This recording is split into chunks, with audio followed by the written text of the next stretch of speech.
New project time. Where do we always start? Research, research, research.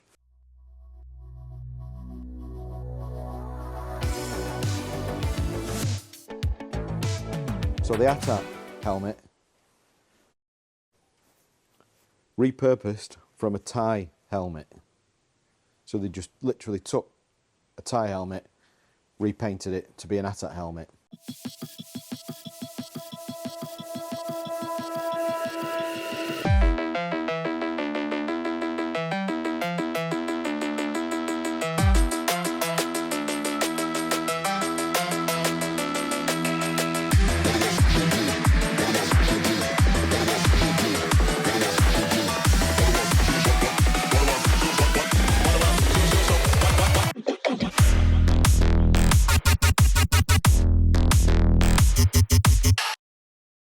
I've had a look and I cannot find any concept for the ATAT driver.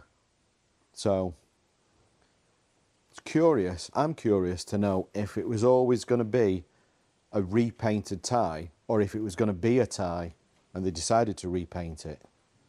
And when they do take the Thai helmet and they repaint it all in what was thought to be white for many years but is actually grey, they discovered that kind of looked quite bad, and then they put a load of greeblies on there just to fill all the gaps.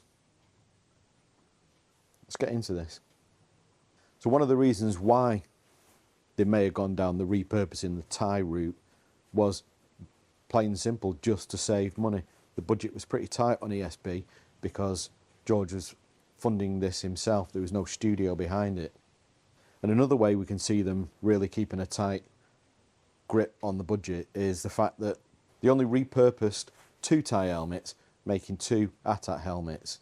Obviously it's implied that every ATAT has got 2 helmets inside it, but we only actually see 4 different helmets, but these are the same 2 with a red accent applied to the rear, which is the bit that you're going to see because of the way the shot's set up. So where are the ATAT helmets now? We know that there were 2 created.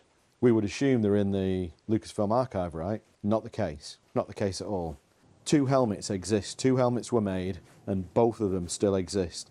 And they're both in a private collection. Why are they not in the Lucasfilm archive? Well, the legend is that these helmets were in a storeroom in Elstree. They stored a load of props after Empire Strikes Back. Eventually, the storeroom was being repurposed or demolished, or it doesn't matter. Everything that was in there needed to come out. Lucasfilm were contacted, so the story goes, and after a certain time anything that was in there was going to be destroyed. So these helmets were in there and they should have been destroyed, but at a certain point Elstree employees were told, if you have anything in there and you fancy it, help yourself. Luckily the helmets obviously have got that stormtrooper look, very iconic. They were saved. I'm betting there were other things in there like Snow Commander helmet, which is gone forever. The story gets a bit more convoluted with the existence of these 2 helmets. One of them went off into a private collection and we know where that is. One of them went off into a private collection, was stolen from that guy, was missing for 20 years, and a couple of years ago that did resurface, and that the whereabouts of that are now known again. So the helmets, repurposed Thai helmets. So they took the helmet, they've not even removed the eye lens, the bubble eyes are still in the helmet as it's painted. They've masked it out to an extent, but we can see overspray all over the eyes themselves, and it's literally spray bombed. They've even sprayed the rubber trim around the bottom of the helmet. Everything's just coated. It's just painted this grey colour. From there, they've actually then decided that they do think the Trident looks better black, so they repaint that black. They didn't mask that and leave it black. They literally just sprayed the whole thing, then went back and repainted that by hand using a brush. Probably at this point they've realised helmet doesn't look that great. There's all these vast openings which when it was black we couldn't see, but now it's grey colour, it's making it obvious.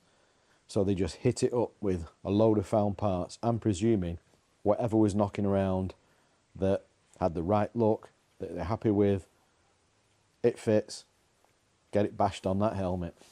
So there are quite a few found parts, which for a lot of people I think makes this helmet really special.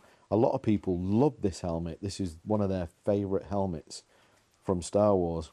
And yeah, I'm guessing the found parts has a bit to do with this. We have done videos before on the found parts years ago, because years ago we built a couple of these helmets and we were getting prepared to make some replicas of it.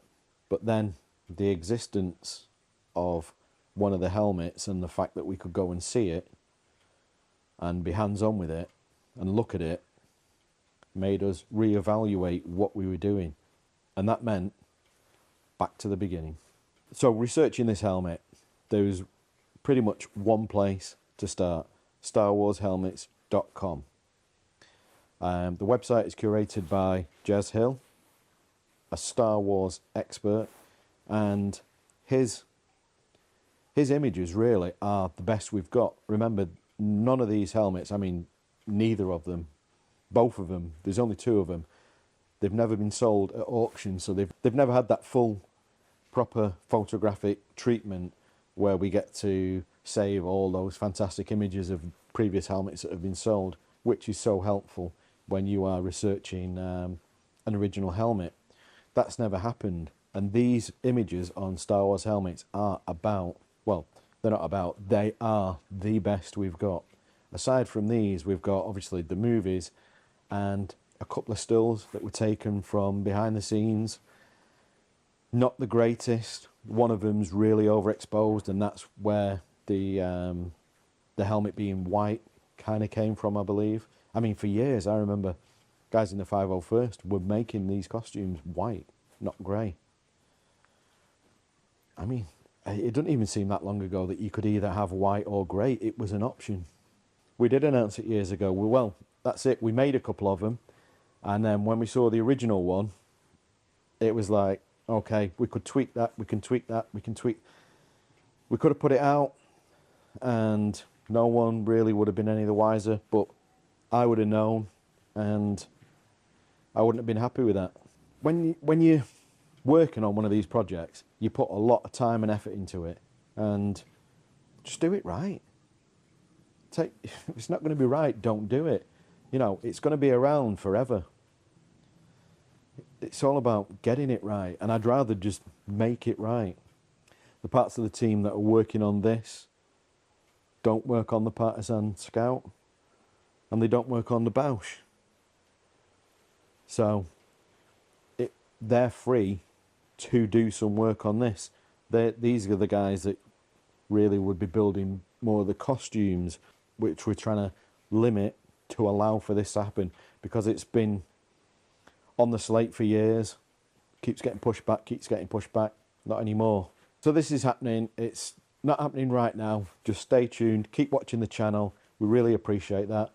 There's no need to email yet. There's no need to think about waitlist. We could probably do that at some point, a waitlist rather than emailing in. Don't flood Andreas, she's busy with all the other issues that she deals with on the daily.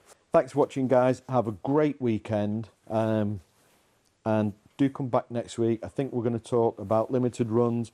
We've also got some other people visiting that we may talk to and have something that we can share from that. So yeah, stuff in the pipeline, and until then, I'll see you next Friday.